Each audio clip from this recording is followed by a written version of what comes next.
যখন মানুষ লাখ লাখ টাকা আয় করতেছে অনলাইনে বা অফলাইনে, তখন মাসে $1000 আয় করা, যেটা মাসে 1 লাখ টাকা আয় করার সমান, সেটা খুব একটা কঠিন কাজ বলে আমার মনে হয় না। যে 4টা স্ট্র্যাটেজির কথা আমি বলবো, 4টাই কাজ করবে, বাট তারপরেও প্রথম 3টা যদি আপনার কোনো একটা কারণে মনে হয় যে অনেক কঠিন, 4 নাম্বারটা 100% আপনি করতে পারবেন, এই বিষয়ে আমার কোনো দ্বিমত নাই। একটা বাচ্চাও যদি দেখে 4 নাম্বারটা, আমি শিওর সেই বাচ্চাও এটা করতে পারবে। চলুন শুরু করা যায়। প্রথম অপশন, স্টার্টিং আ ব্লগ। ব্লগ শুরু করা অনলাইনে আয় শুরু করার জন্য সবচেয়ে বেস্ট উপায়গুলোর একটা, এবং 2024-25 সালে এসেও একটা ব্লগ থেকে যত সহজে অনলাইনে আয় করা যায় এবং যত স্ট্রিমড লাইন উপায়ে অনলাইন থেকে আয় করা যায়, তত অন্য কোনো কিছু থেকে যায় বলে আমার মনে হয় না। মজার ব্যাপার হলো, আপনাদের কোনো কোর্স করতে হবে না, কারণ আপনারা যদি প্যাসিভ জার্নালের ইউটিউব চ্যানেলে যান, 2017-18তে আমি একটা কোর্স বানিয়েছিলাম, ওইটা এখন প্যাসিভ জার্নালের ইউটিউব চ্যানেলে ফ্রিতে পাওয়া যায়, এবং ওইখানে ওই কোর্সের ভিতরে আমি একটা ব্লগ বানায় সেই ব্লগ থেকে আয় করেও দেখাইছি মাসে $500-600, এবং তারপরে ওই ওয়েবসাইটটা আমি $15,000 বিক্রি করেও দেখাইছি, পুরাটা আমার ল্যাপটপ স্ক্রিন রেকর্ড করে একদম লাইভ দেখানো। অনেক কিছু এখন আর হয়তো অত রেলেভেন্ট নাই, যেহেতু এটা 2017-18 সালের, বাট অনেক কিছু কিন্তু এখনো রেলেভেন্ট আছে। আর যদি তারপরেও আরো রেলেভেন্ট জিনিসপত্র আপনাদের দরকার হয়, তাহলে তো প্যাসিভ জার্নালে আপনি জয়েন করতে পারেনি, বাট জয়েন করা জরুরি না। শুধু ওইটা দেখে, ওই পুরো ইউটিউব সিরিজটা দেখেই আপনি ব্লগ শুরু করতে পারবেন। আপনি যদি ব্লগ শুরু করে অনলাইনে আয় করতে চান, স্টেপ 1 হবে ডোমেইন এবং হোস্টিং কেনা, এবং তার জন্য আমার রেকমেন্ডেশন হবে হোস্টিঙ্গার। হোস্টিঙ্গার এই ভিডিওর স্পন্সর, বাট যদি স্পন্সর নাও হইতো, তারপরে আমি বলতাম হোস্টিঙ্গার বা এরকম কোনো একজনের সাথে যেতে। তার কারণ আমি এই ইউটিউব চ্যানেলে একটা ভিডিও আছে আমার 30 মিনিটের ওয়েবসাইট বানানোর, যেখানে আমি হোস্টিঙ্গার ব্যবহার করে একটা ওয়েবসাইট বানাই আপনাদের দেখাইছি। রেকমেন্ড করার কারণ হলো, হোস্টিঙ্গার দুনিয়ার সবচেয়ে সেরা হোস্টিং কোম্পানি এরকম না ব্যাপারটা, বাট 10,000 যেহেতু আমাদের বাজেট, 10,000 টাকার পুরো টাকাটাই আমরা ওয়েবসাইটের ডোমেইন এবং হোস্টিং কেনার পেছনে খরচ করতে চাই না, কারণ সামনে আমাদের লোগো লাগবে ওয়েবসাইটের, সামনে আমাদের ওয়েবসাইটে কন্টেন্ট লাগবে, ওগুলোর জন্য একটু টাকা রাখা উচিত। খুব কম দামে ডোমেইন এবং হোস্টিং কেনার জন্য হোস্টিঙ্গারের থেকে ভালো স্ট্যান্ডার্ড সলিউশন আসলে নাই। তার কারণ হোস্টিঙ্গার থেকে যখন আপনি হোস্টিং কিনেন, আপনি অলরেডি একটা ডোমেইন ফ্রি পান, ডোমেইন আলাদা কিনতে হয় না, এবং হোস্টিঙ্গার দিয়ে যেহেতু আমি অলরেডি কিভাবে একটা ওয়েবসাইট দাঁড় করাইতে হয় 30 মিনিটের কম সময়ে এটা আমার ইউটিউব চ্যানেলে রেকর্ড করে দেখাইছি, তো ওই ভিডিওটা আপনি রেফারেন্স হিসেবে ইউজ করতে পারেন, এবং খুব সহজে ওইটা ব্যবহার করে আপনার এন্ডে আপনি ব্লগ দাঁড় করে ফেলতে পারেন। খুব আহামরি কোনো কোর্স বা কোনো টিউটোরিয়াল এমন কোনো কিছু দরকার হবে না। ওয়েবসাইট আমি বানায় ফেললাম, ব্লগ আমি বানায় ফেললাম, স্টেপ 1 শেষ। স্টেপ 2 হইলো, এখন এই ব্লগের ভিতরে আমি কন্টেন্ট দেওয়া শুরু করব। কন্টেন্ট দেওয়া শুরু করলাম, এবং কন্টেন্ট দেওয়া শুরু করলে প্রথম দিকে খুব বেশি আহামরি কিছু হবে বলে মনে হয় না। প্রত্যেকটা ব্লগের একটা ট্র্যাজেক্টরি থাকে, এভাবে শুরু হয় এবং তারপর আস্তে আস্তে এক্সপোনেনশিয়ালি গ্রো করে। প্রথম 6-7 মাস তেমন কোনো আহামরি গ্রোথ আপনি দেখবেন না। 7 নম্বর 8 নম্বর মাসে যে আস্তে আস্তে ট্রাফিক আসা শুরু হবে, 12তম 11তম মাসে যে আপনি প্রথম আয়ের দেখা পাবেন বলে আমার মনে হয়, এবং যেটা আমি আমার নিজের এবং আমার হাজার হাজার স্টুডেন্টের সাথে হতে দেখেছি। আপনি যদি হোস্টিঙ্গার ইউজ করতে চান, ডেসক্রিপশনে লিঙ্ক দেওয়া থাকবে উপরে নিচে, যেখান থেকে ইচ্ছা আপনি ওই লিঙ্কে যেয়ে আপনি যদি আমার ডিসকাউন্ট কুপনটা ইউজ করেন, তাহলে একটা ডিসকাউন্ট সহ হোস্টিঙ্গার ব্যবহার করতে পারবেন। চলুন সেকেন্ড উপায়ে যাওয়া যায়। সেকেন্ড উপায় হলো starting an e-commerce business with a B2C angle. মানেটা কি? আমার এই ইউটিউব চ্যানেলে যদি আপনি একটু পিছনে ঘাটেন, আপনি দেখবেন আমার একটা ভিডিও ছিল যেখানে আমি 7 দিনে 50,000 টাকার একটা ব্যবসা একদম লাইভ দাঁড় করায় আপনাদের দেখাইছিলাম। কিছুই করি নেই, একটা সিম্পল আইডিয়া খুঁজে বের করছি, যেটা একটা ইউনিক ব্যাপার ছিল, যেটায় B2C মার্কেটিং করা সহজ। আপনার ওরকম একটা সিম্পল আইডিয়া খুঁজে বের করতে হবে, যেটার উপরে B2C বিজনেস টু কাস্টমারে মার্কেটিং করা যায়, এবং এই মার্কেটিংটা আপনি করবেন ফেসবুক অ্যাড দিয়ে। ফেসবুক অ্যাড কিভাবে শিখবো?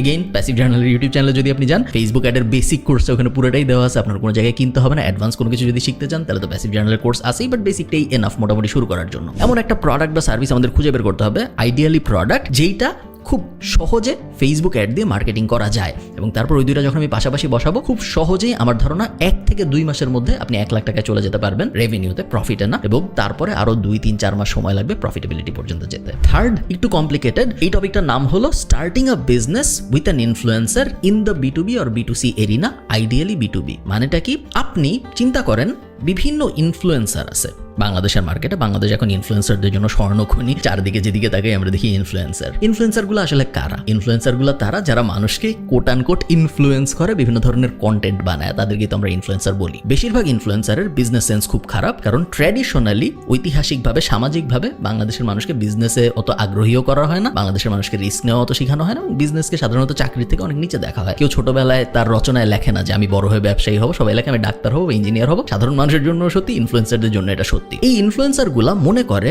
তাদের আয়ের মেইন উপায় হইল ইউটিউবের অ্যাড, ফেসবুকের অ্যাড, এবং কোনো ব্র্যান্ডরা যখন তাদের স্পন্সর করবে তারা। বাট তারা এটা বুঝে না যে ইনফ্লুয়েন্সারদের আয়ের সবচেয়ে বড় উপায় হলো নিজেদের প্রোডাক্ট বা সার্ভিস বানানো। অ্যাজ অ্যান এন্টারপ্রেনার আপনি এই জিনিসটা বুঝেন। আপনি চিন্তা করেন, আমার যদি নিজেদের এমন প্রোডাক্ট না থাকতো, ধরেন ফর্মাল ফ্রাইডে বা আমাদের কোর্স, এই ধরনের জিনিসপত্র যদি আমাদের না থাকতো, যেগুলো আমরা সরাসরি আমাদের সাবস্ক্রাইবারদের কাছে অফার করতে পারতেছি, তাহলে কি আমাদের রেভিনিউ এত উপরে যেত? যদি আমি আমার ইউটিউব চ্যানেলটা, আমার ফেসবুক চ্যানেলটা একটা বিজনেস হিসেবে চিন্তা করি, যেত না। সেম জিনিস অন্যান্য ক্রিয়েটরদের সাথেও করা সম্ভব। আপনার খুঁজে বের করতে হবে ওই ক্রিয়েটরের জন্য কোন প্রোডাক্ট বা সার্ভিসটা সবচেয়ে ভালোভাবে ফিট হয়। বেসিক চিন্তা ভাবনা করবেন না যে আচ্ছা ওই ইউটিউবারকে আমি বলি আমি উনার হয়ে টি শার্ট বেচবো বা উনার জন্য আমি মার্চ বানাবো। এগুলো বেসিক চিন্তা ভাবনা। আমি চাই আপনি অ্যাডভান্স চিন্তা ভাবনা করেন। ওই ইউটিউবার ইউটিউবারকে ভালোভাবে স্টাডি করেন, ওই ইনফ্লুয়েন্সারকে ভালোভাবে স্টাডি করেন, কমেন্ট পড়েন, তাদের হিস্ট্রি দেখেন তাদেরকে আসলে কি ধরনের মানুষজন দেখে, তাদেরকে যেই ধরনের মানুষজন দেখে সেই ধরনের মানুষের প্রবলেমগুলা কি জীবনে, ওই প্রবলেমগুলোর মধ্যে কোন কোন সলিউশন নিয়ে এই ইনফ্লুয়েন্সার কথা বলতে পারে এবং সেই সলিউশনগুলোর মধ্যে কোনটাকে নিয়ে একটা প্রোডাক্ট বা একটা সার্ভিস বানানো যায়। আমি কিছু বেসিক এক্সাম্পল দেই। কোনো ইনফ্লুয়েন্সার মনে করেন বিদেশে থাকে, জার্মানিতে থাকে কথার কথা, ওই ইনফ্লুয়েন্সার জার্মানিতে কিভাবে গেছে? মাস্টার্স করতে, ব্যাচেলর করতে। ওর জন্য হয়তো একটা ব্যাচেলর বা মাস্টার্স কনসালটেন্সি বা বিদেশে পড়তে যাওয়ার কনসালটেন্সি বা একটা এসওপি রাইটিং এজেন্সি, এই টাইপ জিনিসপত্র কিন্তু ওর জন্য ভালো বসে। ওটা কিন্তু আবার একটা বাইকার বাংলাদেশি ইনফ্লুয়েন্সারের জন্য হবে না। ওই বাইকার বাংলাদেশি ইনফ্লুয়েন্সারের জন্য বাইকের গিয়ার ভালো চলবে, বাইকের রিপেয়ারিং দোকানের স্পন্সরশিপ ভালো চলবে। সো বিভিন্ন ইনফ্লুয়েন্সারের জন্য বিভিন্ন ধরনের বিটুবি এবং বিটুসি প্রোডাক্ট কাজ করবে। আপনার বিজনেসের ব্রেইন ব্যবহার করে ফার্স্টে ফিগার আউট করতে হবে যে কোন ইনফ্লুয়েন্সারের জন্য কোন বিজনেস ভালোভাবে কাজ করবে। ওই বিজনেসের একটা প্ল্যান বানাইতে হবে। তারপরে এই ইনফ্লুয়েন্সারের যদি কোনো ম্যানেজার থাকে তার সাথে যোগাযোগ করতে হবে। ইনফ্লুয়েন্সারের সাথে কিন্তু আমরা যোগাযোগ করবো না, কারণ ইনফ্লুয়েন্সার মনে করে যে ও আমার তো ইউটিউব থেকে ইনকাম হচ্ছে, আমার তো ফেসবুক থেকে ইনকাম হচ্ছে, আমার তো দুই একটা ব্র্যান্ড ডিল আসতেছে, আমার জীবন ভালো। কিন্তু ইনফ্লুয়েন্সারের যে ম্যানেজার সে বুঝে, কারণ সে একটু এন্টারপ্রেনারিয়াল, এবং ম্যানেজার যদি ইনফ্লুয়েন্সারকে নতুন কোনো বিজনেসে কনভার্ট করতে পারে ওই ম্যানেজারেরও লাভ বেশি, কারণ ম্যানেজাররা সাধারণত ইনফ্লুয়েন্সারদের যে ইনকাম হয় ওটার পার্সেন্টেজ হিসেবে নিজেদের কমিশন পায়। তো আপনার ডিলটা মূলত হবে ম্যানেজারের সাথে। আমি হইলে এমন ইনফ্লুয়েন্সারদের টার্গেটই করতাম না যাদের আসলে কোনো ম্যানেজার নাই, কারণ আমার মতে তারা হয়তো বিজনেস সেন্সে ভালো না। এটা একটা ভালো আইডিয়া, একটু কমপ্লিকেটেড, বাট আমার ধারণা যদি আপনি ঠিকঠাক মতো করতে পারেন। ইন্টারন্যাশনালি আমরা অনেক এক্সাম্পল দেখেছি যেইখানে বিজনেস পার্সনরা ইনফ্লুয়েন্সারদের সাথে কানেক্ট হওয়ার কারণে ওই ইনফ্লুয়েন্সারদের প্রোডাক্ট বা সার্ভিস এত বুম করছে, আপনি ইনফ্লুয়েন্সারকেও চিনেন, আপনি প্রোডাক্ট বা সার্ভিসকেও চিনেন, বাট আপনি বিজনেস পার্সনটাকে চিনেন না। আপনার হইতে হবে ওই বিজনেস পার্সনটা যাকে কেউ চিনবে না, but main profit, majority profit তার কাছেই আসবে। লাস্ট যেটা আমি বলছিলাম সবচেয়ে ইজি, যেটার জন্য আপনার কিছুই করতে হবে না, সেটা হলো content repurposing and then setting an offer. একদম সহজ এক্সাম্পল বলি, আমার কন্টেন্টে আমি কখনো কপিরাইট দেই না।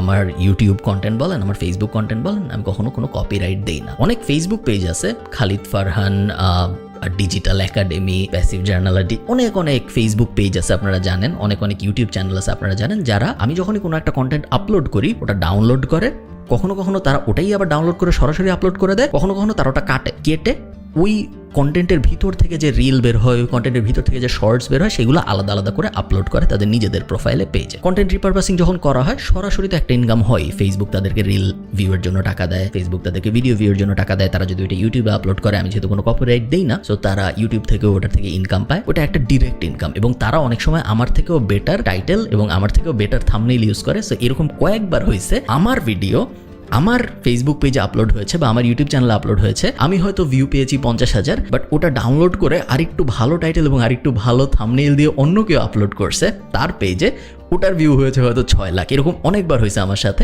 আমার দেখতে খুবই মজা লাগে, কারণ আমার ভিডিওর কারণে তাদের ইনকাম হচ্ছে। এটা একটা উপায়, বাট আমি বলবো আপনি আরেক স্টেপ যান। শুধু এখানে কেন থেমে থাকবো আমরা? শুধু আমার সাথে করেন না ব্যাপারটা, একটা ক্যাটাগরি সিলেক্ট করেন যাদের সবার সাথে আপনি এই জিনিসটা করবেন। ক্যাটাগরি হইতে পারে ফুড কন্টেন্ট ক্রিয়েটর, ক্যাটাগরি হইতে পারে এডুটেইনমেন্ট ইনফরমেটিভ কন্টেন্ট ক্রিয়েটর আমার মতো মানুষজন, ক্যাটাগরি হইতে পারে যে কোনো ধরনের কন্টেন্ট ক্রিয়েটর। ওই কন্টেন্ট ক্রিয়েটরদের ভিডিও আপনি নেন, রিপারপাস করা শুরু করেন। ভিডিওটা আমি মূল ভিডিওটা নিব, ওটা কাটবো, কেটে ছেটে ওটাও আপলোড করব, এবং তারপরে রিল বানাবো, শর্টস বানাবো, ওগুলোও আমি আপলোড করব। তাহলে কি হইলো, আপনি জিনিসটা একটু ব্রডলি চিন্তা করেন দূরের থেকে। মানুষজন আপনার পেজটা বা আপনার ইউটিউব চ্যানেলটা কেন দেখতেছে? কারণ তারা এখন আর স্পেসিফিক একজনের উপরে আগ্রহী না, তারা একটা ক্যাটাগরির উপর আগ্রহী। আগে আপনার পেজটা তারা দেখতেছিল যারা ওই মানুষটার উপরে আগ্রহী, ওই মানুষের একটা ভিডিও আপনার সামনে আসছে আপনি দেখতেছেন, বাট এখন তারা ব্রড ক্যাটাগরির উপর আগ্রহী। আপনি যখন শুধু, আমার এক্সাম্পল দিয়ে আমি বলি, আপনি যখন শুধু আমার ভিডিও ডাউনলোড করে আপলোড করতেছিলেন, তখন আপনি যারা ওই ভিডিও দেখতেছে, আপনার পেজ যারা ফলো করতেছে, এখন তাদের কাছে কি বেচতে পারেন? আমার নিউজ লেটারের অ্যাফিলিয়েট হইতে পারেন, আমার কোর্সের অ্যাফিলিয়েট হইতে পারেন, আমি যদি নতুন কোনো প্রোডাক্ট বা সার্ভিস লঞ্চ করি ওগুলোর অ্যাফিলিয়েট হিসেবে ইনকাম করতে পারেন, একটা উপায়। আরেকটা উপায় হলো আপনি নর্মাল অ্যাড থেকে আপনার যে ইনকাম হচ্ছে ফেসবুক, ইউটিউব আপনাকে যা দিচ্ছে ওইটা। বাট আপনি যখন একটা ক্যাটাগরি রিপ্রেজেন্ট করেন যে আমার এই পেজে বাংলাদেশের যেখানেই যে ইনফরমেটিভ কন্টেন্ট আপলোড করে ওগুলা রিপারপাস করে আমি আবার আপলোড করি, তাহলে আপনার পেজ এখন কারা ফলো করতেছে? আপনার ইউটিউব চ্যানেল এখন কারা ফলো করতেছে? যারা প্রোডাক্টিভিটি বিষয়ে আগ্রহী, যারা ইনফরমেটিভ কন্টেন্টের বিষয়ে আগ্রহী। এখন আপনার পুলটা বড় হয়েছে এবং এখন আপনি নিজের প্রোডাক্ট বা সার্ভিস লঞ্চ করতে পারেন। এখন আপনার ভাবতে হবে, আচ্ছা আমার পেজ কারা ফলো করে? আমার পেজ তারা ফলো করে যারা খালিদ ফারহানের ভিডিও দেখে, অমুকের ভিডিও দেখে, তমুকের ভিডিও দেখে, ইনফরমেটিভ ভিডিও দেখে। এই মানুষগুলোর কি লাগবে? এই মানুষগুলোর হয়তো বছর শেষে একটা ইন্টারেস্টিং নোটবুক লাগবে। আমি একটা নোটবুক বের করে বেচার চেষ্টা করি। সো আপনার ব্র্যান্ডটা আপনি দাঁড় করাচ্ছেন অন্য মানুষের উপরে। এটা ইংলিশে বলে পিগি ব্যাকিং। ইংলিশে আমরা অনেক এক্সাম্পল দেখি, বাংলাদেশে আস্তে আস্তে আমরা দেখা শুরু করছি। তাদের উপর দাঁড় করায়, বাট কোনো একজনের উপর দাঁড় করায় না, পুরো একটা ক্যাটাগরির উপর দাঁড় করায়। এবং একজনের উপরে দাঁড় করানোটা এমনিতেও রিস্কি, তার কারণ ওই একজন কোনো একটা কন্ট্রোভার্সিয়াল কথাবার্তা বললে কিন্তু আপনার ব্র্যান্ডটাও রিস্কের মধ্যে পড়ে যায়, কারণ আপনি খালি ওই মানুষের ভিডিও ডাউনলোড করে করে আপলোড করেন। আপনি যখন একটা ক্যাটাগরি টার্গেট করবেন, তখন ওই ক্যাটাগরির ভিতরে কেউ যদি একজন একটা কন্ট্রোভার্সিয়াল কথা বলে, তাকে সিম্পলি আপনি বাদ দিয়ে বাকিদের উপর ফোকাস করবেন। এবং তারপর আস্তে আস্তে আপনার অডিয়েন্স পুলটা যখন এমন হবে যে তার অডিয়েন্স পুল এবং আপনার অডিয়েন্স পুল সমান,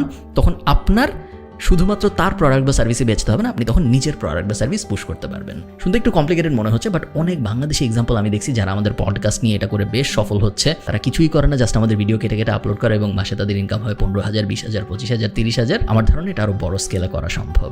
এই 4টা মেথডের প্রত্যেকটাই কাজ করবে 10,000 টাকাকে 1 লাখ টাকা বানানোর জন্য। জাস্ট একটা ব্যাপার আমি বলে রাখি, যখনই আমরা বলি যে 10,000 টাকাকে 1 লাখ টাকা বানায় ফেলবো বা 500 টাকাকে 20,000 টাকা বানায় ফেলবো, তখন মাথার মধ্যে প্রথম যে ব্যাপারটা আসে সেটা হলো কি কি শর্টকাট নেওয়া যায়। কারণ আমরা একটা ম্যাসিভ জিনিস করতে যাচ্ছি, খুব কম টাকাকে অনেক টাকা বানায় ফেলতে চাচ্ছি, এবং শর্টকাট ছাড়া কি এটা করা সম্ভব? আমি বলবো সম্ভব। এবং আমি যে স্ট্র্যাটেজিগুলোর কথা বললাম, এগুলো প্রত্যেকটার কিন্তু প্রপার বিজনেস স্ট্রাকচার আছে। কোনোটাই এমন না যে আমি 10 টাকার বিটকয়েন কিনলাম এবং তারপর হোক, তারপরে আমি আল্লাহর কাছে দোয়া করবো যে 10 টাকার বিটকয়েন যেন 1 লাখ টাকা হয়ে যায়। ওইটা কিন্তু বিজনেস না, ওইটা হলো রিস্ক এবং না বোঝা একটা রিস্ক। আমি জানি না, আমি ইনফ্লুয়েন্সও করতে পারবো না, হবে নাকি হবে না। ট্রেডিং, ফরেক্স ট্রেডিং, এই ক্রিপ্টো ইনভেস্টিং, ওই টাইপ জিনিসগুলা খুবই রিস্কি জিনিস, এবং ওগুলা করে আপনি খুব স্ট্রাকচারালি প্রপার বিজনেস মেন্টালিটির হিসাবে কোনো একটা এস্টাবলিশড এন্টিটি দাঁড় করাইতে পারবেন না। এবং এই কারণে আমি ওগুলো সাজেস্ট করি নাই। আমি যা যা সাজেস্ট করেছি এগুলো একটু কষ্ট হবে, এই জন্য আমি বলছি 12 মাস সময় লাগবে। বাট আপনি যদি কষ্টটা করতে পারেন, 12 মাস পরে আপনি দেখবেন আপনার কাছে শুধুমাত্র 10,000 টাকা 1 লাখ টাকাই হয়ে যায়নি, একটা প্রপার বিজনেসও দাঁড়ায় গেছে।